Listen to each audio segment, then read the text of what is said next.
Today we're looking at our squat archetype. If you need a refresher on all 7 archetypes, you'll find those in the caption. Now with your squat, some of the most common technique errors you'll see, people who especially work a desk job tend to shoot the knees forward rather than having the knees track out like we would like.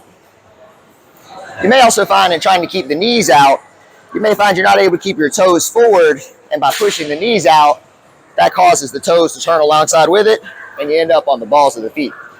Doing a good technique squat, you should be able to keep your toes pointed forward.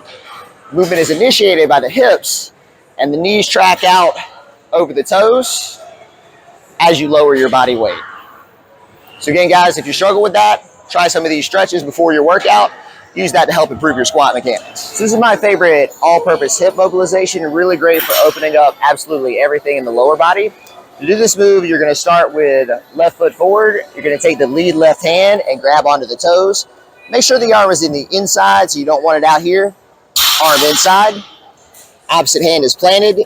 You're going to take that opposite knee and push it back, and then you're going to pick up that lead foot as you lean forward to execute the stretch.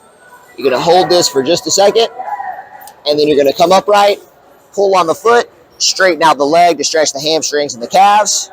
And then we're just going to get some motion in that joint by alternating, rocking forward, rocking back, and really limbering up absolutely everything in the lower body.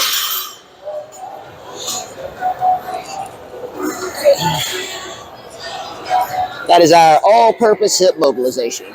So this is going to be our active pigeon. So to do this, we're going to set up in pigeon pose. If you're not familiar with that, you're going to start with your heels posted up, so bend the knees. You're going to take the knees and you're going to wipe them over to the side just like windshield wipers. From this position, you're going to straighten out the rear leg as you roll right into that deep hip stretch. Now to make this an active stretch, you're going to reach forward, and then what we're going to do is walk those hands all the way around to the left to explore that side of the hip, and then walk them all the way on to the right to work through the other side of the hip, clear any of those impingements, and start getting limber through the lower body there.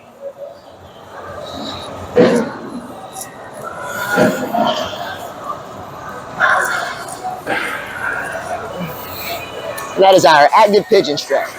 All right, guys, this is going to be soft tissue work for the calf. This is going to be a bone saw calf smash. Sounds super fun, right? To do this move, you're going to start with your ankle rested on a foam roller.